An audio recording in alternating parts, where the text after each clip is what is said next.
Hi guys, Archie Luxury channel. Today I'm doing paid reviews and today we're talking Pepsi's. This is just come in. Dear Archie, hope you're doing well. I thought I might share today's experience. I've had at my local Rolex AD. Quick wristwatch check. I'm wearing the Hoya Monaco Caliber 11. Love that watch. He's sharing an experience he had at my local Rolex AD with you, the audience, and maybe Clive. He's a cool guy. After buying several Rolex watches at this very AD in my hometown of Zurich, Switzerland, I put my name on the waiting list for the new steel Pepsi GMT.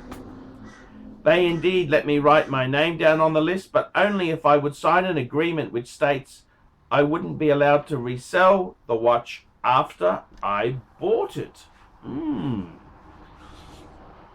The deputy store manager explained to me that this new company policy has been released on January 1, 2018. I was told they wouldn't sell me a single Rolex again if I did resell it. What are your thoughts on this? Is this even legal? Happy to be hearing from you. All the best, your friend Nick. Thank you, Nick. Wow, that's, I gotta tell you, Nick, that's the first I have heard of that. That is the first I have heard of signing an agreement to never sell it. And it seems, to be honest with you, look at both sides of the coin. It seems fucking ridiculous, but then again, I can see, I can understand they don't want to fuel the speculative market there. I don't know, when you say you're not allowed to sell it forever, ever, how long can you not sell it for? Can you not sell it for? I mean, I could understand if they stipulated a time frame, say 12 months or 2 years, fair enough.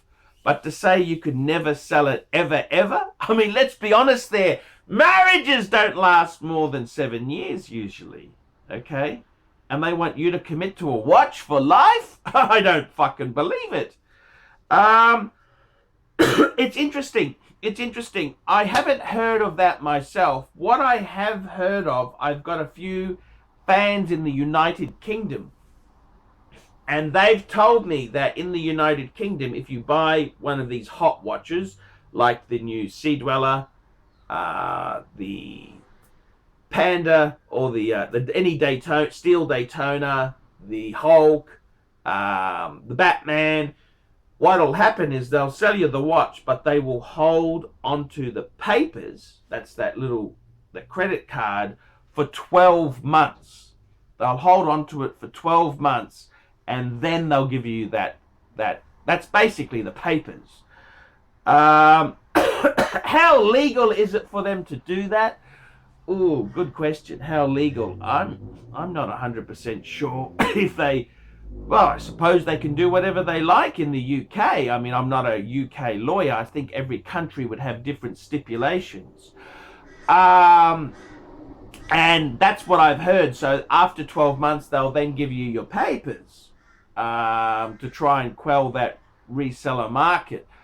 Look, I'm really against anyone telling you what you can do with your goods, luxury goods. I don't like someone to say, oh, you can't do this or you can do this. I mean, I think Rolex are very, very bad spoil sports. They make no money out of the collectible market or the speculative market. They kind of look at it, how can we profit from it? Very, very Swiss sort of method of looking at a problem there. Greedy fuckers. I think you should be allowed to do whatever the fuck you want to do with it. I mean, let's be completely honest here. A lot of people buy things, they buy a watch, and for whatever reason, they don't like it. Like, I got a good friend of mine, Dave. He bought a Duo Reverso. Okay? He bought a Duo Reverso. I helped him get a good deal on it from a good dealer in Melbourne. And he bought it, and then he paid about 6.5, and he didn't, he got it, he liked it, but he didn't like it, okay? He said, I'm not going to wear it. I don't like it. So I helped him resell it. Well, when he bought it, he had no intention of reselling it. He didn't buy it to flip it. I mean, to be honest with you, he lost a little bit of money on it. But he enjoyed it. He had it for a while. Then he sold it. And I think a lot of people too with Rolex, the whole thing is, you know, life can be really have some major ups and downs. I mean, I know in my own life, if I go back 20 years ago, I had a beautiful Rolex collection. I had a Day-Date 18238 with factory diamond dial. I had a Polar Explorer 2 15570. I had a Steel Date Sub 16610. I had a two-tone 16013 Datejust, and I also had a backup Submariner. I had a 16800, and that was a nice collection. And you know, I ran into my business had some financial problems, so I sold a few off. Boom, boom, boom, boom, boom. I mean, I didn't want to sell them. That was just, I had children. I had responsibilities, bills to pay. So I sold things off. I mean, that's how life is. You run into a hard time. And so I think many people who buy luxury watches, they themselves also can run into financial trouble. You're hit with a tax bill, or your girlfriend decides to, you know, your wife decides to divorce you. There's always, life is full of misery. So I don't think it's all set in stone that, hey, I will have this forever. I mean, I've got a Patek World Time. I love my 5110. Love it to death. Love the dial, love the proportions. It's just I just love that watch. And unlike some people who say it's the wrong one, I actually love the 5110. It was always the one I wanted. I remember early 2000s it came out, and I thought, fuck, that's a grail, super grail. And that's the one I want. I don't want the one after it. I want the 5110. That's the one I remember when it was released. And will I keep it forever? Hopefully. But who knows what could happen? It's a lot of money. It's a lot of money. I've just sent it off to Patek for a full overhaul. It'll come back. I got a new strap for it as well. It'll be beautiful. It'll be mint. I could get offered crazy money. I could, you know, who knows what happens in life. So to sign something to say you'll never sell it, ooh, I don't quite get that. I mean, I don't know if you can even do that. If you own it, can't you do what you want with it? I mean, this is a free enterprise market. If the secondary market allows you to sell it for a profit, well, that's your choice. And Rolex has never liked the secondary market. No, they want to put their snout in the trough and make all the money for them. They don't want to share money with anyone. That's their money. It's a bit like marrying a bitch, you know. What is yours is hers, and what is yours together is hers. You know, they're just nasty fucking bitches, you know. Look, I think realistically, I think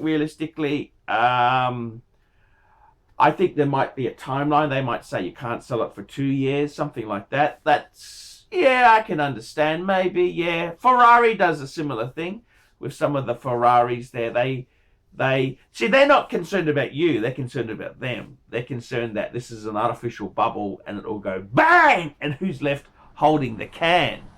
Because they won't be able to sell future Ferraris because that market is speculative and dangerous.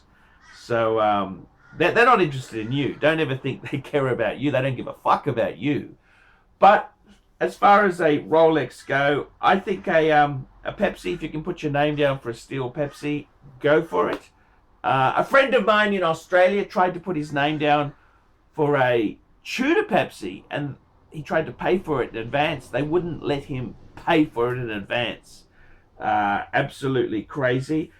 I think you should be able to do whatever the fuck you want with it. I mean, if you want to resell it for a profit, well, that's free enterprise. Normally you can't do that. The market is such you can't sell it for a profit. But they're playing this Ponzi scheme of scarce supply and, you know, all this bullshit. This is the game they're playing. So yeah, what do I think? I'd put my name down. I'd probably hold it. It's a cool thing. I don't know if you have to hold it forever. That seems a bit fucking weird. But anyhow, I'm Archie Luxury. Remember, like, subscribe, tell your fuckhead friends. Quick wristwatch check, Hoya Monaco. And don't forget, guys, put a few really nasty comments down below. See you later, fuckers.